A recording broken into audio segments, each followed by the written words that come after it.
지금부터 사랑과 기도로 만들어가는 생명 있는 방송 CHB 크리스찬 헤럴드 방송을 시작합니다.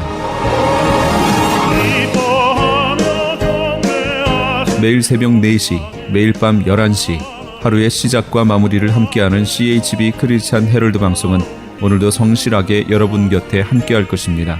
하나님께서 선물로 주시는 오늘 하루를 CHB 크리스찬 헤럴드 방송과 함께 소망으로 열면서 오늘도 하나님을 섬기며 영혼을 사랑하는 복된 하루가 되시기를 바랍니다.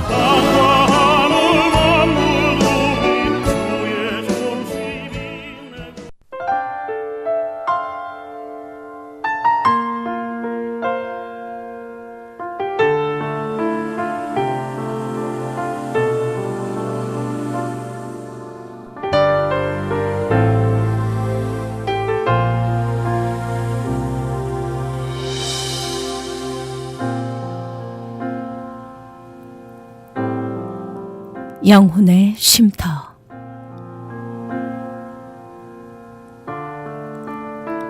영혼의 쉼터 애청자 여러분 안녕하세요. 고선미 인사드립니다. 주님 안에서 평안하시지요?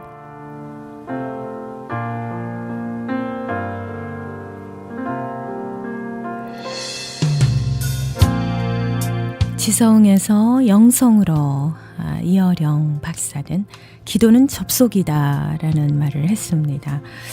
맞는 말 같아요. 현재 우리는 컴퓨터와 대화하고요. 또 컴퓨터를 터치하고 아이디를 접속하고 또 패스워드를 입력합니다. 기도를 드릴 때는 두 눈을 감고 손을 모읍니다. 자판을 건드리는 엄지손이 아니죠. 아이디는 주 예수 그리스도, 암호는 할렐루야, 그리고 아멘.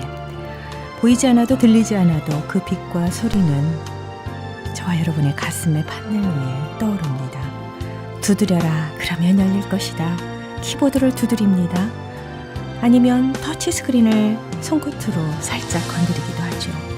사이버 공간에서 친구를 만나듯이 이제 두 손만 모으면 성령의 공간으로 접속할 수 있습니다.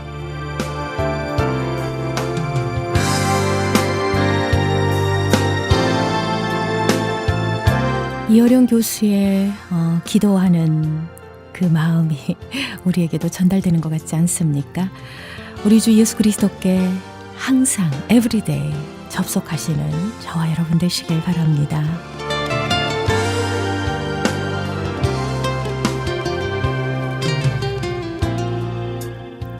이 시간 귀한 말씀으로 은혜 주십니다. 남가주 새소망교회의 김성민 목사님께서 베드로전서 3장 1절에서 7절까지의 본문 말씀으로 가정에서의 사명이라는 설교 제목으로 축복의 메시지 주십니다. 은혜 많이 받으시기 바랍니다.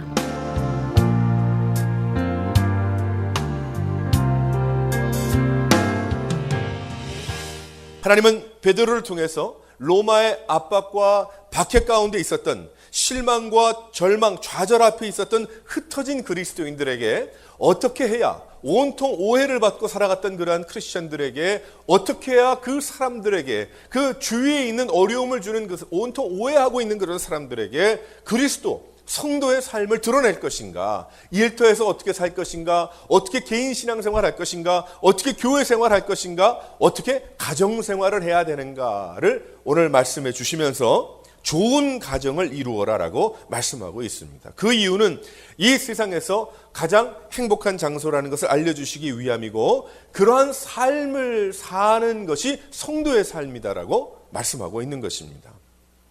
특별히 오늘 말씀을 보게 되면 아내들에게 말씀하는 말씀이 있고 남편들에게 말씀하는 그런 말씀이 있어요.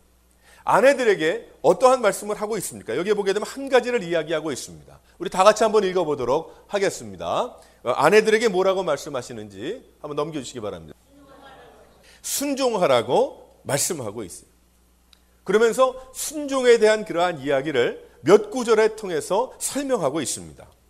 그 당시 여자들은 사람 같은 대우를 받지 못하고 살았습니다.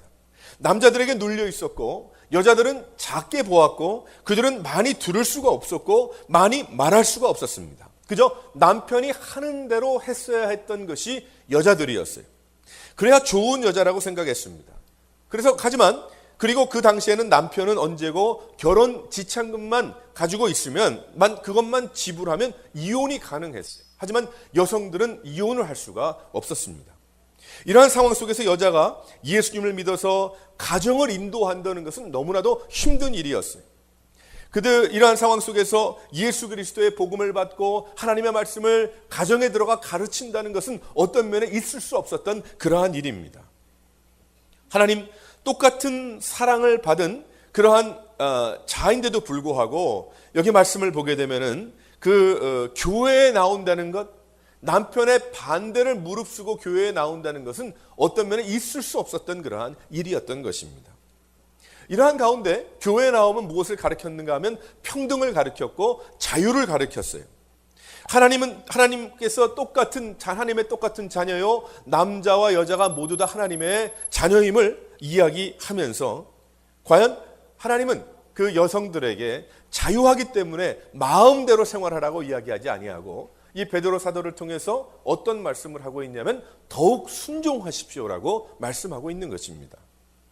얼마나 답답하고 괴롭겠습니까? 매일 예배당에 나와도 남편의 관계, 특별히 신앙이 다른 문제 때문에 얼마나 고생이 많겠어요.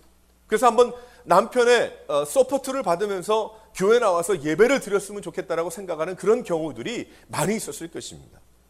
저도 이전에 그런 분들을 간혹 보게 됐는데 한 여자 성도님께서 눈물을 글썽글썽하면서 참 올해에는 제 남편이 예수 믿을 수 있도록 함께 기도했으면 좋겠습니다. 그렇게 이야기하는 분이 계셨고, 또 어떤 분은 정말 수요 예배 나와가지고 은혜를 받고 참 찬송하고 하나님 말씀을 깨닫고 그렇게 살고 싶은데 남편이 너무나도 교회 나온 것을 반대하고 있기 때문에 제가 수요 예배 나올 수가 없습니다라고 안타까운 그러한 고백을 하는 그러한 여성도 보았습니다. 베드로는 이러한 가정 안에서 그리스도를 믿는 것에 대한 오해의 문제를 해결하기 위해서 아내들에게 먼저 자신의 남편에게 순종하라. 여기에 순종하라 하면 무슨 뜻이냐면 순결하라라는 그러한 뜻인데, 여기에 두려워함으로, 하나님을 두려워함으로 순결한 그러한 마음을 간직하라고 말씀하고 있는 것입니다. 한 남자의 아내로서 자신의 순결을 지키기 위해서 하나님의 뜻을 이루라고 하는 거예요. 순결이라는 말은 육신적인 그러한 순결만을 이야기하는 것이 아니고 자신의 마음과 몸을 믿음으로 지키라는 거예요. 내가 주님 앞에 나와서 예배드리고 은혜 받고 집에 돌아가서 모든 그 은혜가 한순간에 다 깨져버리는 그런 모습이 되지 않기 위해서 그 믿음을 정말 정결한 것으로 알고 그 믿음을 지키기 위해서 남편들에게 잘하라는 거죠. 순종하라는 것입니다. 그때 남편이 믿지 않는 자라 할지라도 아내의 정숙한 삶을 통해서 전도의 기틀을 마련할 수 있다라고 말씀하고 있습니다. 집에서 목소리를 높이고 아내가 자신의 옳음을 주장하고 싸우고 격렬한 분쟁을 하게 된다면 그리스도의 사랑을 전할 수가 없기 때문에 아내들에게 특별히 정결한 마음으로 하나님께 받은 귀한 은혜가 깨어지지 않는 그런 잘 간직한 믿음, 그것을 지키기 위해서 가정에서 조심하라는 거죠. 남편에게 순종하라는 것입니다. 그래서 1절 말씀에 보게 되면 그 아내의 행위로 말미암아 구원을 얻게 하려 함이라. 할렐루야. 말씀하고 있습니다. 이런 일이 일어난다는 거예요. 가정의 부부가 같은 신앙의 발걸음을 가지고 나가지 않는 경우들이 많이 있는데 그 문제가 해결받을 수 있는데 특별히 여성들에게 남편에게 순종함을 통해서 이 일을 이루라는 것입니다. 그러면서 아브라함의 아내 사라가 바로 이러한 순종을 보였다고 이야기하죠. 그는 남편을 주인으로 모시고 남편이 사랑하는 하나님을 사랑하고 하나님의 뜻을 따르는 남편, 믿음으로 살아가는 그 남편 아브라함께 순종했어요. 만일 지금 이 시대의 아내들도 이 사라와 같이 남편을 따르는 그 따름같이 순종하면서 남편의 하나님을 주인으로 모시고 순종할 때에 그러한 가정을 통해서 하나님께서 놀라운 역사를 이루어 주시고 아름다운 그러한 열매를 많이 맺게 하시기 때문입니다. 그러니까 아내들은 소망을 가져야 됩니다. 우리 부부가, 우리 가정이 정말 믿음으로 함께 무릎 꿇을 수 있도록 하나님 도와주소서. 근데 그것이 목소리 높여서 되는 게 아니고 데모한다고 되는 게 아니잖아요. 그러니까 하나님께서 사도 베드로를 통해서 순종하라고 이야기하는 것입니다. 오늘 여기에 예배하는 아내들은 어떠십니까? 남편들에게 사라가 주었던 그러한 존경과 사랑을 남편에게 나누고 있습니까? 부부의 문제는 50%가 아내가 문제를 안고 있다는 사실을 우리는 알아야 합니다. 또 50%가 남편의 문제겠죠. 문제가 생길 때 하나님께서 주신 인생의 가장 큰 기쁨을 누리게 하신 것이 가정인데 그것이 가장 괴롭고 싫은 장소가 되게 만들면 안 된다는 것입니다. 아내로서 당연히 순종과 인도를 남편에게 주고 있습니까? 아니면 고집과 욕심으로 남편에게 쉴 수 있는 공간과 재충전할 수 있는 기회를 앗아가고 있지는 않습니까? 베드로가 이야기하는 상황은 잘 믿는 남편의 상황이 아닐 거예요. 그 남편의 그 상황이 아마 흩어진 그 크리스찬들, 어려운 가운데 있었던 그 여성들이었기 때문에 그 모두 다 믿음이 좋은 그러한 단계가 아니었을 것입니다. 그러한 상황에서도 하나님을 드러내고 남편을 인도하기 위해서 믿는 아내가 참고 그리스도께 배운 그 사랑을 남편에게 전달하는 그것이 바로 순종이죠. 남편에게 그저 무릎을 꿇고 머리를 조아리는 그것만이 순종이 아니라 하나님께서 주신 귀한 그 사랑을 나누는 것, 그것이 바로 하나님께 순종이요 남편을 사랑하는 순종이 되는 것입니다. 속으로 아름다움을 치장할 수 있는 여러분 되시기를 바랍니다. 심령이 썩지 아니할 하나님 앞에 정결함으로 가정에 임하기를 주님께서 원하심을 믿으시기를 바랍니다. 그래서 오늘 말씀을 보게 되면 여기에 남편들이 아내의 정결히 행함을 본다라고 말씀을 하고 있어요. 여기에 정결한 행실을 본다는 것은 무슨 뜻인가 하면 거짓이 없는 진실한 섬김이란 그러한 뜻입니다. 어디서 거짓이 없는 진실한 섬김이 나오는 것인가? 바로 하나님을 사랑하는 진실하신 하나님, 변함이 없으신 그 하나님으로부터 그것이 오는 거지요. 그것을 깨닫고 그 안에 거하고 그 은혜 가운데 거할 때에 이루어지는 것입니다. 또한 42절 말씀을 보게 되면 여기에 4절 말씀도 여기 보게 되면은 단장한 머리, 금을 차고 아름다운 옷을 입는 외모로 하지 말고 이 마음에 있는 온유함으로 하라. 근데 그 온유함은 어디서 나옵니까? 온유함은 그리스도께 나오는 거죠. 성령의 열매 아니겠어요? 성령의 열매 그 9가지 중에서 그 온유함은 내가 만들어낼 수 없는 거예요. 내가 아무리 착한 사람이라고 사람들이 인정한다고 해도 이 안에 얼마나 많은 분노와 어려움이 생길 수가 있습니까? 하지만 하나님은 우리들에게 예수 그리스도를 보내주심을 통해서 그분의 성품을 담게 하심을 통해서 이 온유한 가운데 있다라는 것은 침묵이라는 의미도 있고 또 참 좋다는 의미도 있고 조용하다는 의미도 그 안에 있는 것이죠. 안정한 심령에 썩지 아니할 것으로 하라고 말씀하고 있습니다. 또 한 가지 거룩함으로 자신을 단장하라고 하죠. 거룩하게 단장하는 것은 무엇인가? 하나님의 말씀입니다. 하나님이 거룩하시기 때문에 우리가 주님의 성품을 닮아가지 아니하면 우리는 거룩할 수가 없는 존재들입니다. 하지만 하나님의 말씀을 내가 먹고 입고 소화하고 그대로 살아갈 때에 내가 주님을 닮아가는 그것이 무엇인가요? 거룩한 하나님을 닮아가는 것이죠. 나의 삶이 변화받는 것입니다. 거룩함으로 자신을 단장하라고 이야기합니다. 그러면서 아내들은 아름답게 꾸며야 한다고 이야기하죠. 무엇으로 꾸며야 합니까? 하나님의 은혜로 꾸며야 하고 하나님의 사랑으로 꾸며야 하고 하나님께서 주신 온유함과 정결함과 순결함으로 꾸며야 된다.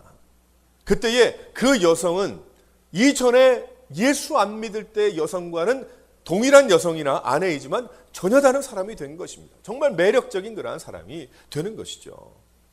바로 사라가 아브라함과 너무나 귀한 그러한 관계를 맺었던 것처럼 사랑하는 아내 여러분, 주님께서 말씀하시는 대로 여기에 순종하라라는 그러한 뜻은 무조건 내가 고개를 숙이라는 그런 뜻이 아니고 이 말씀 속에는 하나님의 놀라운 은혜와 축복이 있다는 것, 이 말씀 속에는 하나님의 놀라운 은혜와 하나님의 부르심이 있다는 것, 이 안에는 바로 아름다운 가정을 이루기 위해서 은혜 충만한 능력의 그리스도의 귀한 은혜를 따라서 능력 있는 가정이 되기 위한 하나님이 주신 사역인 것입니다. 사랑하는 아내 여러분, 여러분들이 정말 주님 앞에서 이런 마음을 가지고 가정을 섬기고 또 남편을 섬겨서 참 귀한 아름다운 참 하나님이 기뻐 받으시는 열매 많이 맺는 가정이 되시기를 주님의 이름으로 축원합니다. 또 한 가지 여기에 좋은 가정은 어떻다고 이야기를 하고 있는가 하면 바로 아내에게만 노력이 필요한 것이 아니라 남편들에게도 책임이 있다라고 이야기하고 있어요.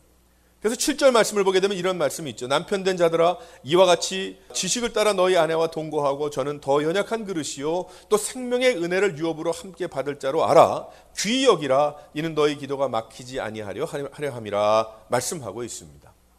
아내 된 그러한 사람들뿐만 아니라 성도된 가정의 가장을 향한 그러한 말씀이에요. 여기 보면 지식을 따라 동거하라고 말씀하고 있습니다.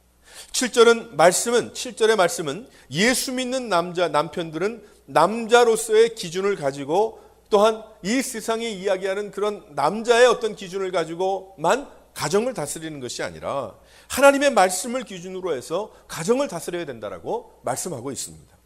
로마의 법에는 모든 일의 책임은 아내들에게 있었고 모든 특권은 남성에게 있었어요. 남편에게 있었습니다. 하지만 예수를 믿으면 그러한 삶을 청산해야 합니다. 남편은 하나님을 두려워하고 하나님이 기뻐하시는 방법으로 아내를 대하고 가정을 다스려야 하는 거예요.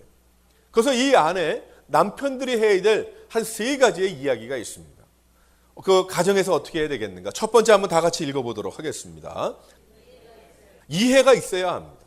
너희 아내와 동거하고 라고 이야기하죠. 아내와 같이 생활하고 살려면 이해 없이는 살 수가 없고 이해 없이는 동거할 수가 없는 것입니다. 남편을 아내가 자신을 위한 도움의 상대 정도로만 알면 안 된다는 거예요. 비서로 알면 안 된다는 것입니다. 오늘 말씀해 보게 되면 동거한다는 의미는 고난과 기쁨을 같이 나누는 같은 배를 탔다는 그러한 이야기죠. 같은 배를 탔다는 것은 자신이 좋다고 혼자서 흔들어댈 수가 없는 것입니다. 상대를 알아야 되는 것이고 함께 노를 저어가야 하는 것이 바로 부부의 관계다라고 말씀하고 있어요. 남편들에게 이야기하기를 아내와 함께 가정의 페달을 움직이라는 거예요. 인생의 페달을 같이 움직이려면 아내를 많이 이해해야 한다는 것입니다. 동거하는 그 모습이 마음이 있어야 한다는 것이죠. 연수가 더해가도록 건강의 변화를 이해해야 합니다. 또 나이가 점점 많아질수록 정신적인 변화를 이해해야 합니다. 여성의 한계를 충분히 이해해서 그 이해하는 그 마음과 중심으로 동거할 수 있다. 그것이 하나님이 기뻐하시는 것이고 이 세상 사람들이 그러한 가정을 보면서 예수 그리스도를 볼 수 있다라고 말씀하고 있는 것이죠. 그러나 이해가 아니라 나에게 맞추어져야 한다고 고집하면 그렇게 살면 살수록 피곤해지는 거예요. 서로 짐이 되는 것이고 어렵게 되는 것입니다. 그 이유는 바로 믿는 가정의 행복이 바로 전도이기 때문이죠. 믿는 가정의 그 행복함이 바로 이 세상의 전도지가 되기 때문입니다. 다름을 인정하고 갈수록 이해성이 낮아지는 것이 아니라 점점 갈수록 더욱더 이해하고 하나가 되고 더욱더 사랑하고 나가는 그러한 모습들, 바로 동거함이다라고 이야기합니다. 하지만 우리는 동거함을 이야기할 때 같이 사는 것만을 동거한다고 이야기하죠. 여기에서 말씀하시는 그 말씀은 그 이상의 그런 메시지가 있는 것입니다. 그래서 남편의 이해가 있어야 된다. 남편의 배려가 있어야 되고 남편의 넓은 마음이 있어야 한다는 것입니다. 그때에 하나님이 기뻐하시는 가정, 더 나아가서는 이 세상이 엄청나게 오해하고 있는 그러한 성도의 그 삶을 보여주고 예수님이 어떠한 분이신지를 알려줄 수가 있음을 믿으시기를 바랍니다. 또 한 가지 남편은 어떠해야 된다고 이야기합니까? 다 같이 한번 읽어봅니다. 정중해야 한다라고 이야기하고 있어요. 그 7절 말씀을 보게 되면 저는 더 연약한 그릇이요 또 생명의 유업을 함께 받을 자로 알아 귀히 여기라 라고 이야기합니다. 이 잘못된 남녀의식을 바꾸어야 함을 말씀하고 있죠.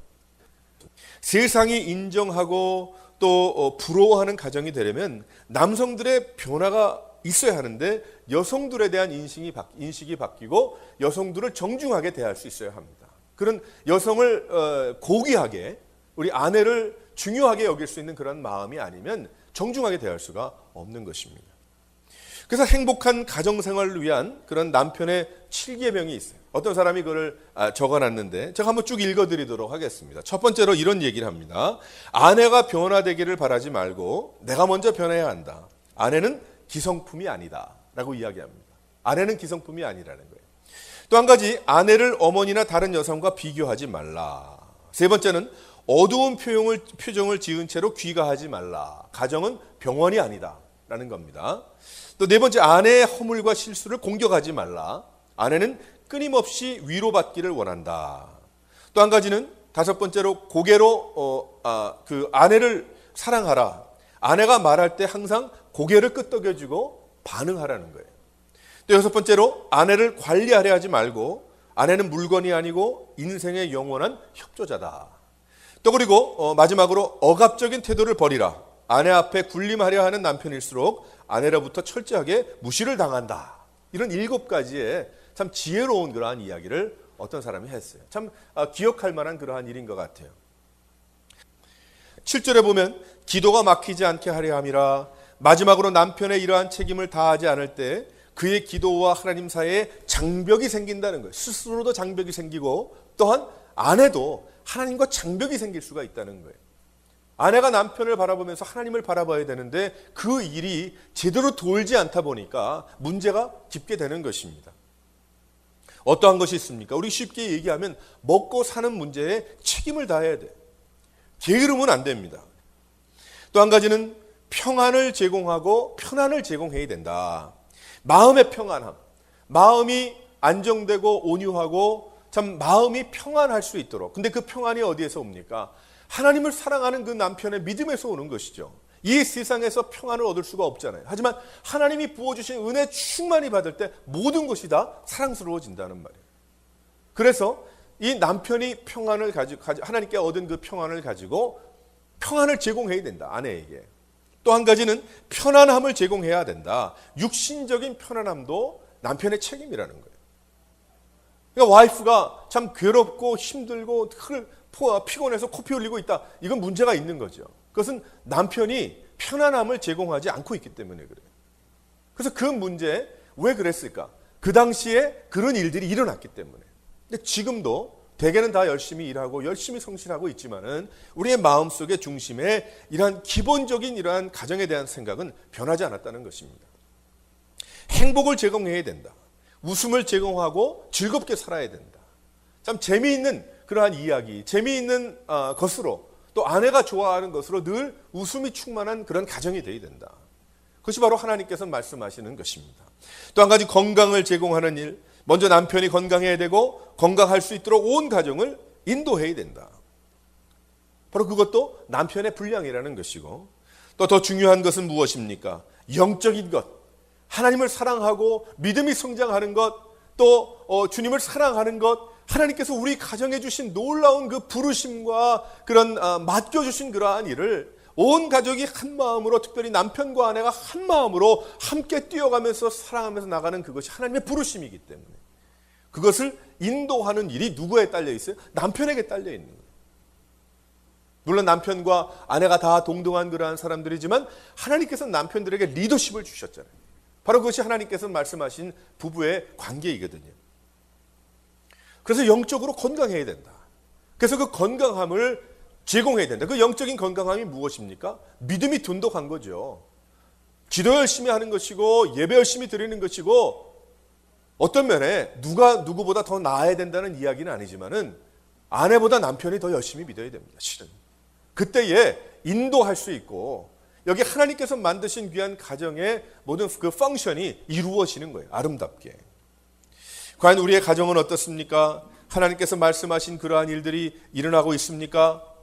바로 우리 가정에 이러한 일들이 일어날 때에 아내는 순종하고 또 남편은 바로 이러한 가정에 아내를 이해하고 존중하고 책임을 다할 때 영적인 책임과 육신적인 책임과 정신적인 책임을 다해 나갈 때에 바로 그러한 가정이 세상에서 기대할 수 없는 가정이기 때문에 이 세상에 있는 사람들이 예수 믿는 그 부부의 관계를 통해서 하나님을 본다는 거예요. 오해하지 않는다는 것이죠. 제가 지지난주에도 이야기했지만 그 당시에 사람들을 예수 믿는 사람들은 식인종이라고까지 이야기를 했어요. 예수의 몸과 살을 먹는다는 것을 잘못 이해해서 말이죠. 그 다음에 교회 나가면 가정 파탄 난다고 이야기했어요. 평등과 자유를 이야기하고 있기 때문에. 또 예수 믿으면은 뭐 온통 다 뭐 장사도 뭐 동네가 다 이상해진 여러 가지 그런 오해를 받았지만 하지만 그것을 뭐 말로 해결하는 것이 아니라 일터에서 지난주에 우리가 이야기했지만 또한 오늘은 가정에서 이런 삶을 부부가 살아감을 통해서 그런 모든 오해와 잘못된 그러한 것들을 다 이겨나가고 복음을 전하고 하나님께서 흩어지게 하신 그러한 뜻을 이루는 것이다라고 말씀하고 있습니다. 또한 이 가정은 어느 무엇과 같습니까? 바로 교회와 같은 거예요. 바로 교회가 그러한 것이죠. 우리는 어떻게 나가야 합니까? 머리 대신 남편 대신 예수 그리스도께 어떻게 순종하는 거예요. 걱정 없잖아요. 예수님께서 잘 가시나 안 가시나 걱정할 것 없잖아요. 예수님 하나님이시니까. 그래서 우리는 그저 순종만 하면 되는 거예요. 그런 교회가 될 때 하나님의 말씀이 선포되고 하나님께서 원하시고 기뻐하시고 그렇게 바라고 계신 그러한 방향으로 그 비전으로 순종만 해나갈 때에 그 가정이 잘 되는 것처럼 교회가 아름답게 건강하게 부흥하고 행복한 건강한 신앙생활을 하게 됨을 믿으시기를 바랍니다. 바로 하나님은 이러한 것을 통해서 교회를 보게 하셨고 이러한 가정을 통해서 이 세상에서 어떻게 승리할 건가, 그리스도의 능력으로 살아갈 것인가, 능력의 크리스천이 될 것인가, 말을 하지 아니하여도 예수님을 전할 수 있는 것인가, 주님께서 말씀하고 계시는 것입니다. 사랑하는 성도 여러분, 오늘 이 말씀을 통해서 하나님께서 우리에게 주신 귀한 그 가정들이 아름답게 참 더욱더 주님 믿음의 자리를 잡고 물질적으로 혹은 관계적으로는 자리를 잡았을지 모르겠지만 이젠 하나님과의 귀한 관계, 하나님의 자녀가 된 그 모습으로 믿음의 자리를 잡고 참 늘 충만한 가운데 하나님이 그 가정에 주신 놀라운 은혜가 참 주위 사람들에게 많이 흘러나갈 수 있는 놀라운 역사가 일어나기를 주님의 이름으로 축원합니다.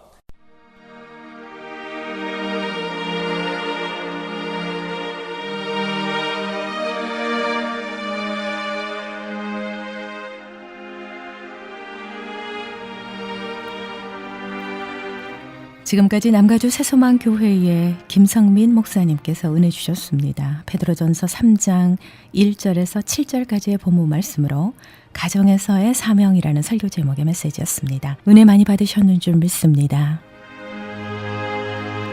남가주 새소망 교회의 위치는 500 몬테벨로 블루버드 로즈메리에 자리하고 있습니다. 말씀 듣고 신앙 상담 원하시는 분은 503 지역입니다. 332-1941 503-332-1941번으로 문의하시기 바랍니다.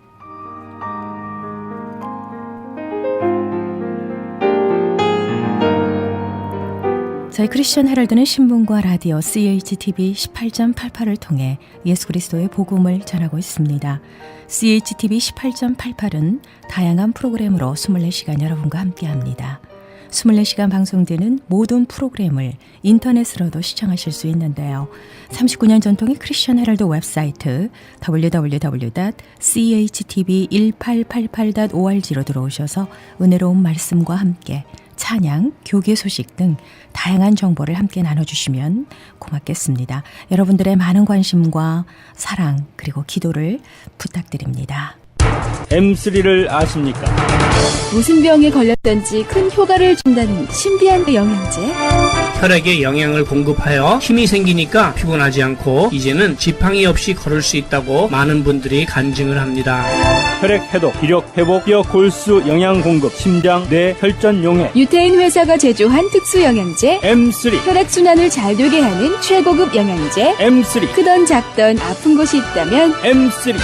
213-435-9600, 213-435-9600번입니다. 정직한 마음으로 권해드립니다.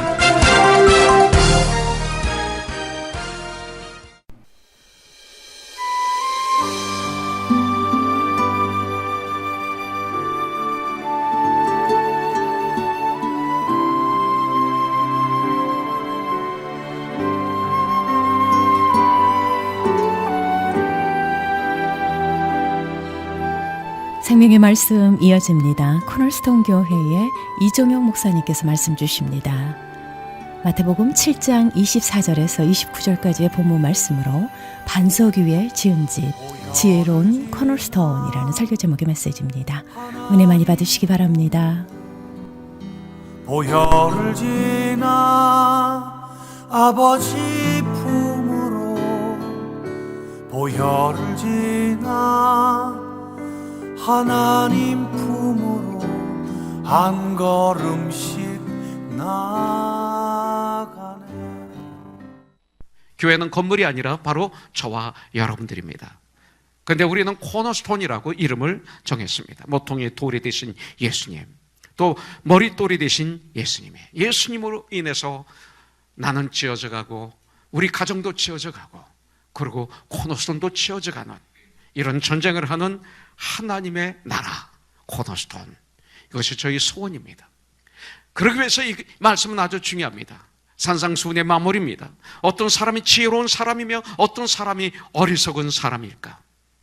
세상적으로 판단하는 경우가 있습니다. 저 사람은 참 지혜로운 사람이야, 저 사람은 왜 이렇게 바보 같아 하는데 가만히 들어보면 거기가 다 자기의 생각, 자기의 어떤 지식에 근거해서 판단하는 겁니다. 그러나 주님의 말씀에 의해서 하는 것을 분별이라고 그러죠.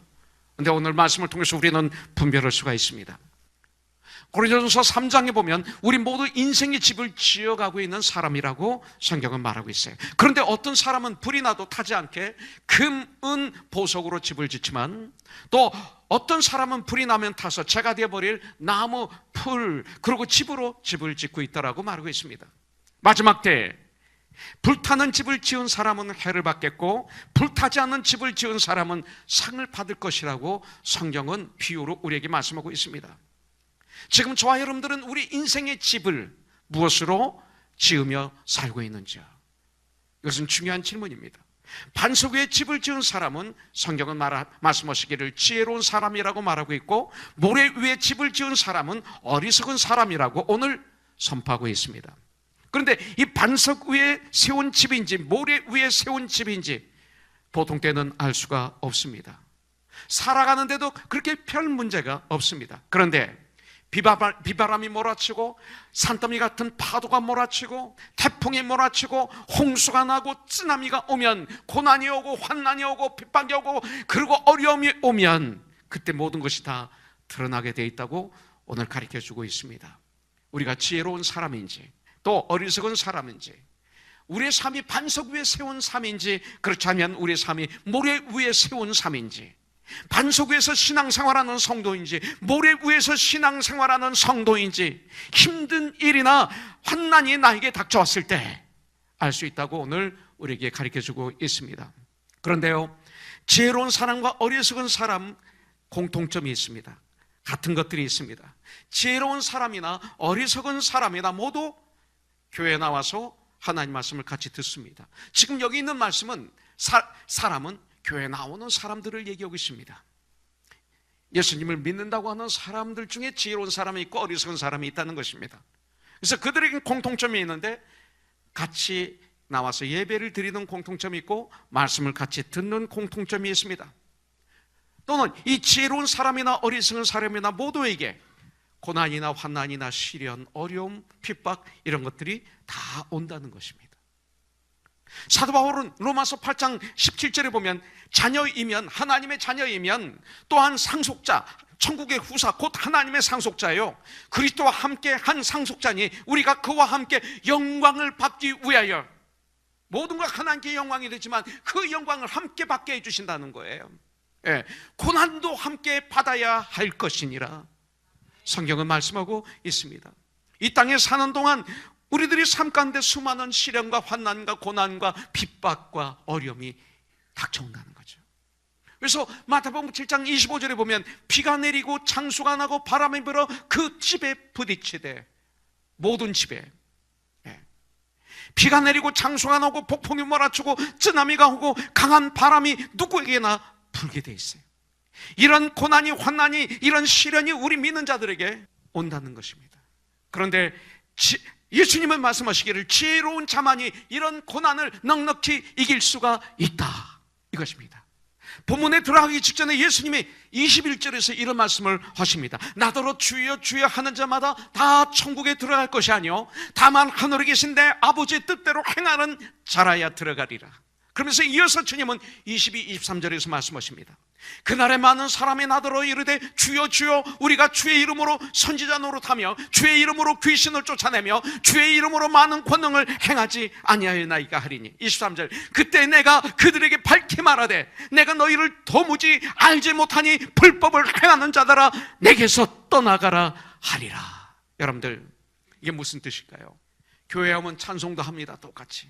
기도도 똑같이 합니다. 예배도 자연스럽게 함께 드립니다. 신앙의 고백도 함께 합니다. 또 신앙적인 어떤 열정까지도 나타낸 모습을 어리석은 자나 지혜로운 자가 보일 수 있습니다. 일도 많이 했습니다. 이곳저곳에서 누구보다도 열심히 가르치고 봉사하고 일도 합니다.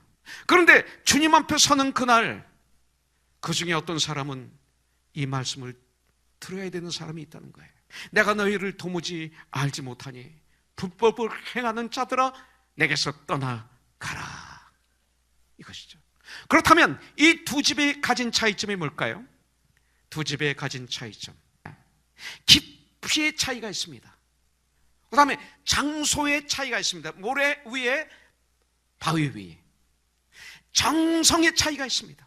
장소는 어디에? 모래 위에 세워진 집은 쉽고 빨리 지어졌을 것입니다. 그러나 반석 위에 세운 집은 그 집의 기초를 반석 위에 놓는 과정에서 얼마나 땀을 흘렸겠어요?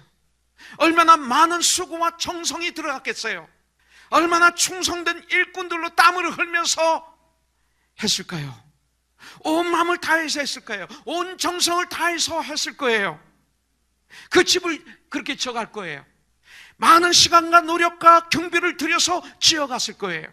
지혜로운 사람들, 이렇게 지어갈 때 주위에서 이런 얘기를 들을 거예요. 왜 그렇게 불필요하게 노력하느냐? 모래 위에 집을 지은 사람들로부터 조롱을 받고 경멸을 당했을지도 몰라요. 왜 너희 행위로 노력하느냐? 이거예요. 구원은 은혜다. 값없이 받은 거다. 넌 문제 있다, 내 믿음에. 이것이 몇십 년 동안 있었던 한국 교회를, 미국 교회를, 전 세계 교회를 망치게 했던 무서운 닥트린, 구원파의 닥트린 아닙니까? 그러나 바울을 보십시오. 베드로를 보십시오. 바나바를 보십시오. 신라를 보십시오. 누가를 보십시오. 마가를 보십시오. 디모데를 보십시오. 우리 믿음의 선배들을 보십시오. 그들은 구원을 값없이 믿음으로 받았어요. 근데 정말로 예수를 믿고 정말로 예수님을 사랑하기 때문에 이제 구원받은 하나님의 백성으로서 이 땅에서 주님이 각자에게 주신 그 귀한 일을 감당하기 위해서 죽음을 각오한 믿음의 선배들을 볼 수 있잖아요. 사도 바울을 보십시오. 나는 주님의 은혜로 구원을 받았다. 하나님께서 나를 사도로 택하셨다. 서신서의 첫 장을 보면 사도 바울이니까 하나님으로부터 택함 받았다는 이 언어와 감격으로 가득 찬 말씀이 나오지 않습니까? 고린도후서 11장 23절 28절에 보니까 그래서 바울은 감옥에도 들어갔고 유대인으로부터 40에 하나 가만 39대 매를 5번씩이나 맞고 한 번만 맞아도 평생 불구자돼요. 몽둥이로 3번 태장을 맞고 한 번 돌로 맞아서 죽기 직전에 살아났고 복음을 증거하러 가다가 배가 3번이나 파산해서 한 번은 일주일 동안 그 바다에서 깊이 들어서 사경을 헤맸고 죽다 살아났고 강의 위협, 강도의 위협, 동족의 위협, 이방인의 위험, 시내와 광야의 위험, 바다의 위험, 거짓 형제의 위험, 수고하고 애쓰고 여러 번 자지 못하고 줄이고 목마르고 여러 번 굶고 춥고 그리고 헐벗었었다. 그럼에도 모든 교회를 위한 염려가 나에게 있노라. 이런 정성 우리에게 필요하죠. 디모데후서 2장 3절에 보니까 너는 그리스도 예수의 좋은 병사로 나와 함께 고난을 받으라. 여러분들, 이 기초를 든든하게 하기 위해 우리는 얼마나 많은 땀과 에너지를 주님께 바치고 있습니까? 사실 전심으로 해야 되는 거죠, 주님을. 여러분들, 그래서 요한계시록에서는 죽도록 충성하라 이렇게 말씀하는 거예요. 여러분들, 누가복음을 보면 이렇게 기록이 됐어요. 6장 48절에 보니까 집을 짓되 깊이 파고 주추를 반석 위에 놓은 사람과 같으니 그랬어요. 깊이 파는 것, 정성스럽게 하나님의 집을 지어가는 것, 그게 뭡니까? 성경을 읽는 거예요. 말씀을 읽는 것. 낮과 밤으로 말씀을 읽는 자가 복이 있다고 성경은 말씀하고 있죠. 그런데 그게 쉽지가 않아요. 여러분들, 그런데 주님을 진정 사랑하면 먼저 성경을 깊이 묵상하게 됩니다. 근데 그것이 쉬운가요? 매일 그렇습니까? 아니에요. 저도 힘들어요. 매일 큐 튀어놓은 거 힘들어요. 성경 공부가 쉬워요. 그냥 책 펴놓고 적으면 돼요. 큐티는 캄캄한 nothing, 아무것도 안 보이는 상태에서 무릎을 꿇는 행위예요. 너무 힘들어요. 큐티는 하나님 말씀에 나를 비추어서 나를 어저스트하는 게 큐티예요. 남과 관계가 없어요. 하나님의 말씀에 나를 비추어서 나의 생각을 주님의 생각으로 잘 어저스트하고 나의 언어를, 나의 삶을 어저스트하는 거예요. 썩은 부분을 말씀을 통해서 나의 썩은 부분을 잘라내가고 나의 구부러진 내 인생, 내 삶, 나의 믿음과 나의 성격을 펴가는 과정이 큐티이기 때문에 쉽지가 않아요. 참 힘들어요. 전쟁입니다. 성경이 읽는 것도 참 힘들어요. 소설책은 휙 읽는데 성경은 어느 날 한 장을 읽다가 반 장을 못 넘어갈 때가 있어요. 그렇지 않아요? 전 그래요. 어떤 때는. 그렇지만 무릎을 꿇고 전쟁에서 통과하는 거죠. 잠언은 그 날짜의 잠언을 읽으세요. 매일마다. 시편은 날짜에 곱하기 5를 하면 됩니다. 오늘이 24일이죠? 곱하기 5 하니까 얼마예요? 120이 되네. 그러면 120, 119, 118, 117, 116, 116편부터 120편까지 있는 거예요. 오늘이 23일이면 3, 5, 15, 2, 5, 10. 그러니까 115, 115, 114, 113, 112, 111, 111편부터 120편, 115편까지 있는 거예요. 이렇게 읽으세요. 어느 날 바쁘면 안 읽어도 돼요. 그러나 죽도록 전쟁하다는 거죠. 이렇게 읽으면 시편을 한 달에 한 번 읽고 1년이면 12번 읽어요. 내년은 그렇게 못 읽는다 하더라도 올해 한 번, 매달마다 그렇게 못 읽는다 하더라도 한 달 한 번 여러분들 그렇게 읽어보지 않겠어요? 올해는 기도로 무장하세요. 자, 기도는 두 가지가 있어요. 부르짖는 기도가 있고 무시로 하는 기도가 있어요. 여러분들 부르짖는 기도 교회 와서 하십시오. 시간만 나면 오셔서 기도하시고 여러분들이 골방에서 부르짖고, 그런데 중요한 건 쉬지 말고 기도해야 돼. 무시로 기도해야 돼. 이걸 놓쳐요. 우리는 쉬지 말고 기도하는 줄 알아요. 무시로 기도하는 줄 알아요. 그런데 진짜 중요할 땐 기도하지 않는 거 아세요? 자주 하는 얘기지만 정말 중요하게 아주 중요한 얘기를 그분하고 하는 거예요. 계약하기 전에 계약 하나하나 확인하고 사인하고 하는 거예요. 지금 이거 잘못하면 큰일 나는 거예요. 그러다 보니까 기도하지 않고 그냥 그 대화에 푹 빠져가지고 아무 생각 없이 그 일만 생각하고 그분만 생각하면서 그분 눈치만 보면서 한 두세 시간 얘기하고 사인하고 나오면 큰일 나는 거예요. 속은 거예요. 무시를 기도하라. 그때 우리가 기도해야죠. 주님, 지금 이분이 이렇게 얘기하는데 어떻게 할까요, 주님? 속으로. 입으로 얘기하면 안 되죠. 속으로는 0.1초에도 엄청난 얘기를 할 수 있는 게 인간입니다. 그죠? 그러니까 무시로 주님과 그냥 열어놓고 작전본부에서 작전 지시를 받으면서 입어놓고 얘기하면 여러분들 승리하는 거예요.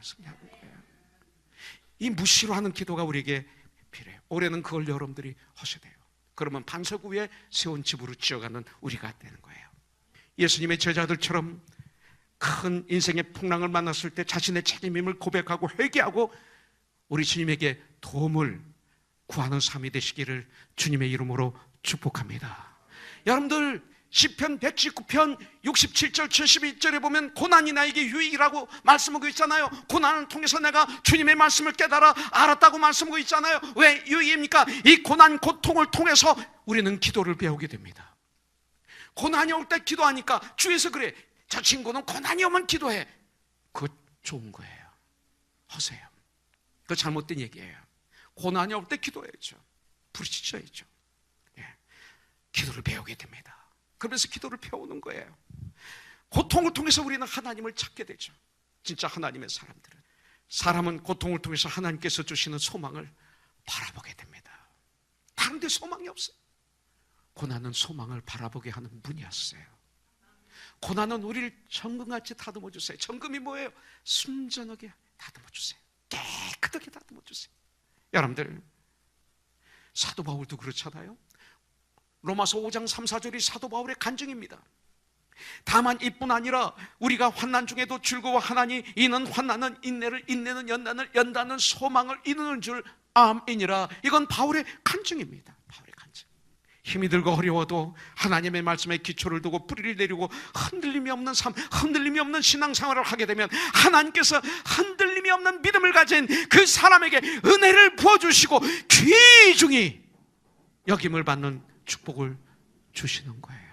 26절에 보면 나의 이 말을 듣고 행하지 아니하는 자는 그 집을 모래 위에 지은 어리석은 사람과 같으리니 그랬어요.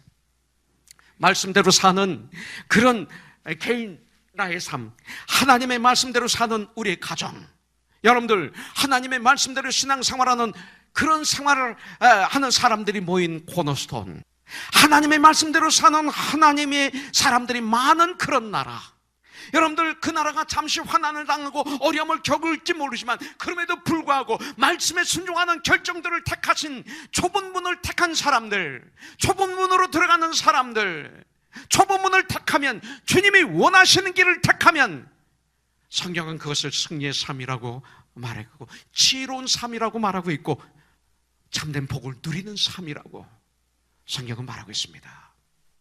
이사야서 3장 7절을 보니까 내 이름으로 불려지는 모든 자, 곧 내가 내 영광을 위해 창조한 자를 다 오게 하라. 그를 내가 지었고 그를 내가 만들었느니라. 왜 오게 해요? 21절에 보니까 이 백성은 내가 나를 위하여 지어나니 나를 찬송하게 하려 함이라. 예배. 자, 어리석은 사람은 예수님의 말씀을 듣기는 들어도 행하지 않는 사람이라고 성경에서 말하고 있어요. 어리석은 사람은 교회 밖에 있는 불신자가 아니라 교회 안에 있는 신자라고 말하는 거예요. 교회 안에 있는 신자 중에 어리석은 사람을 여기서 얘기하는 거예요. 그래서 예수님은 26절에서 나의 이 말을 듣고, 신자들 있죠, 교회에 나오는, 행하지 아니하는 자는 그 집을 모래 위에 지은 어리석은 사람 같은 일이 그랬어요. 행하지 않는 거예요. 모래는 바로 누굽니까? 바로 나 중심의 삶을 얘기하는 거죠. 나. 여러분, 모래는 뭡니까? 물질을 얘기하는 거예요. 물질에 집을 짓고 해요. 나 위에 내가 주인이 되어서 집을 짓는 거예요. 바로 나 중심을 물질이라고 표현하고 있어요. 모래라고 표현하고 있어요. 물질 만능주의 세계를 모래라고 표현하고 있어요. 만몬 사상을 모래라고 표현하고 있어요. 바알 사상을 모래라고 표현하고 있어요. 금방이라도 떠내려갈 수밖에 없는 것이 물질 세계입니다. 바람 한번 불어도, 파도가 한번 쳐도 수없이 변하는 것이 물질 세계입니다. 물질은 우리에게 너무나 중요합니다. 물질은 우리에게 필요합니다. 물질을 욕하지 마십시오. 그러나 그 물질을 예수님의 능력으로 컨트롤하고 예수의 능력으로 내가 그것을 지배할 때 그 사람을 반석 위에 지은 집이라고 얘기하는 것입니다. 그러나 물질의 지배를 받아서 물질의 노예가 돼서 사는 사람, 이 사람을 모래 위에 지은 집들이라고 말하고 있습니다.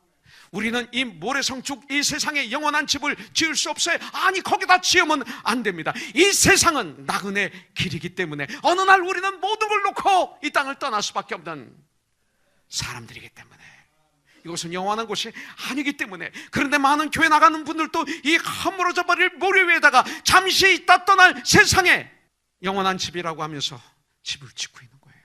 우리는 알고 있는데, 이 세상이 영원하지 않다는 걸 알고 있는데도 우리는 이상하게 여기다 영원한 집처럼 집을 짓고 있는 것이죠.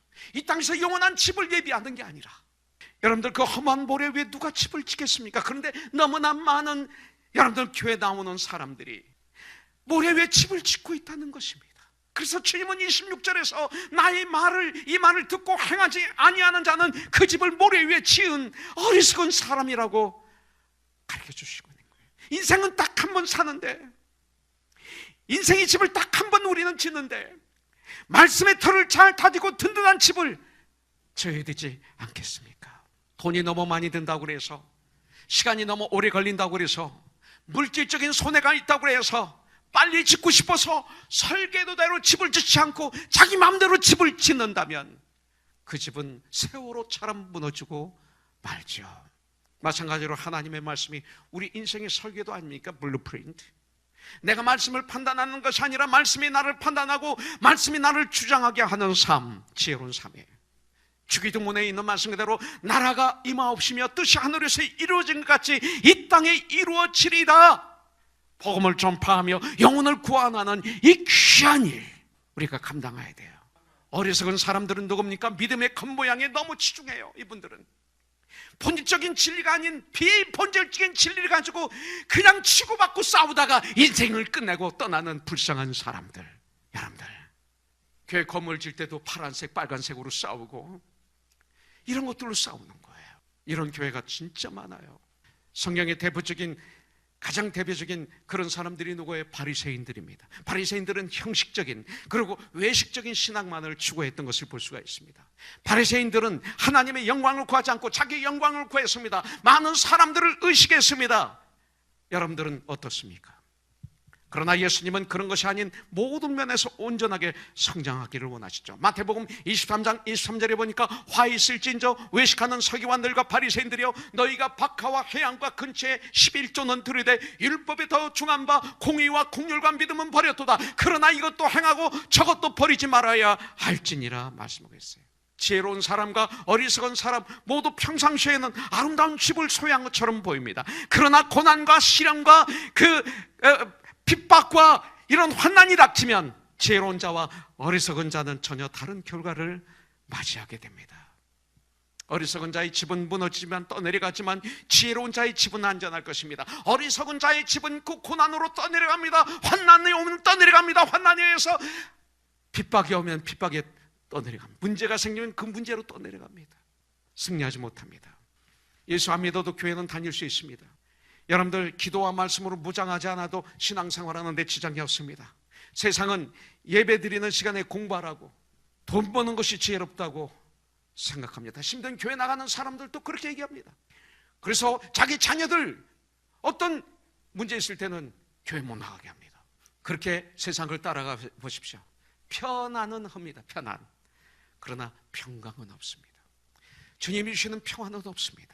세상에서 허무한 재미와 쾌락은 얻을 수 있습니다. 안개처럼 사라질 그 뒤에 쓰러진 고독과 절망감과 외로움으로 가득 차게 되는 그 쾌락, 그 재미를 누릴 수 있습니다.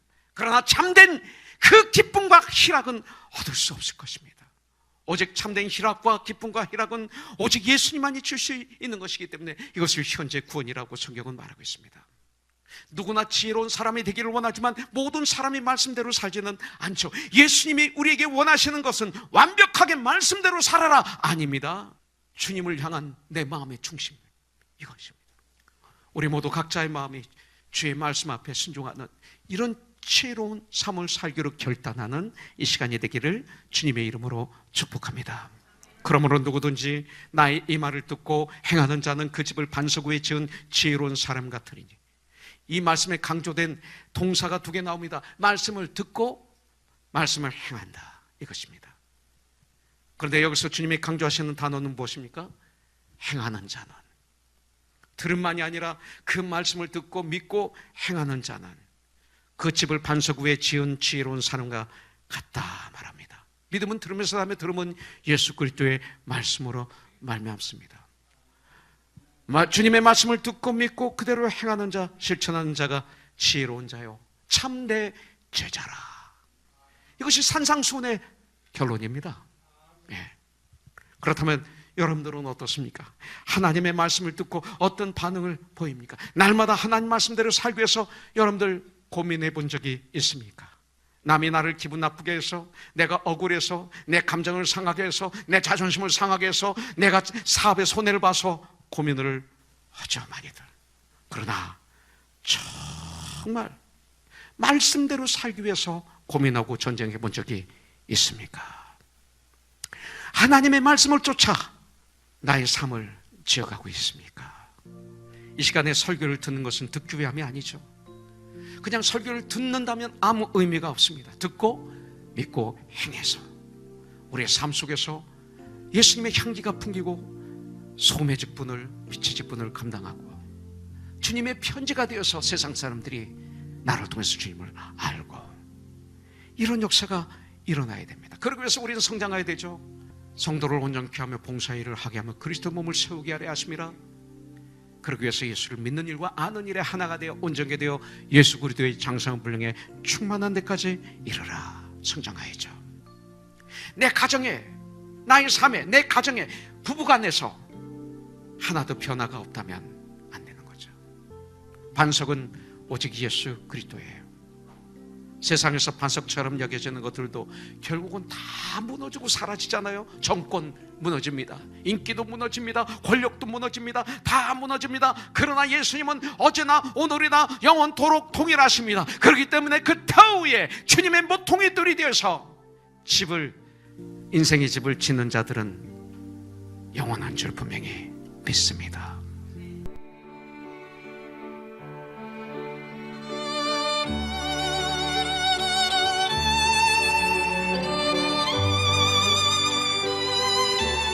지금까지 코널스톤 교회의 이종영 목사님께서 은혜 주셨습니다. 마태복음 7장 24절에서 29절까지의 본문 말씀으로 반석 위에 지은 집, 지혜로운 코널스톤이라는 설교 제목의 메시지였습니다. 축복의 시간 되셨는 줄 믿습니다.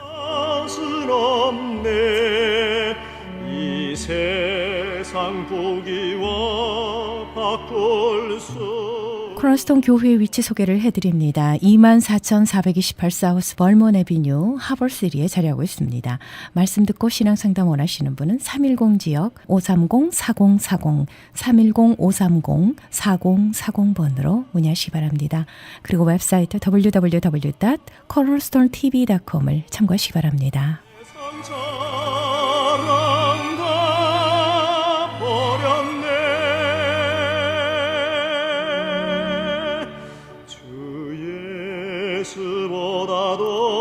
지금까지 여러분께서는 저희 크리스천 헤럴드에서 보내드리는 선교 방송 영혼의 쉼터 함께 하셨습니다. 여러분과 함께 기도로 만들어가는 크리스천 헤럴드 선교 방송 영혼의 쉼터는 저희 크리스천 헤럴드 웹사이트chtv1888.org ch라디오를 통해 편안한 시간에 다시 들으실 수 있습니다. 청취자 여러분, CHTV 방송 선교 천사회원이 되어주시기 바랍니다. 여러분의 소중한 선교비가 기쁜 소식을 전하는데 귀중하게 사용됩니다. CH 방송 선교에 참여를 원하시는 분은 저희 크리스천 헤럴드 전화번호 213-353-0777 213-353-0777로 문의해 주시기 바랍니다. 고맙습니다.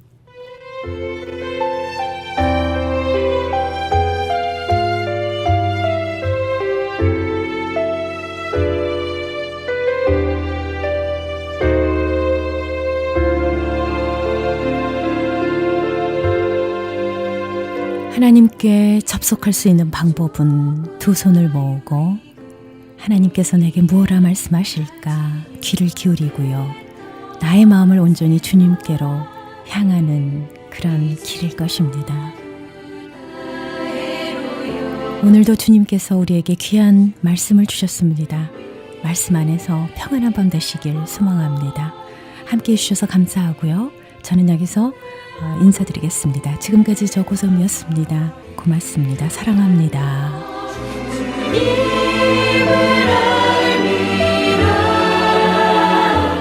모든 것 되시며 의와 기쁨 되신 주 사랑합니다. 부활의 능력 체험하면서 주의 고난에 동참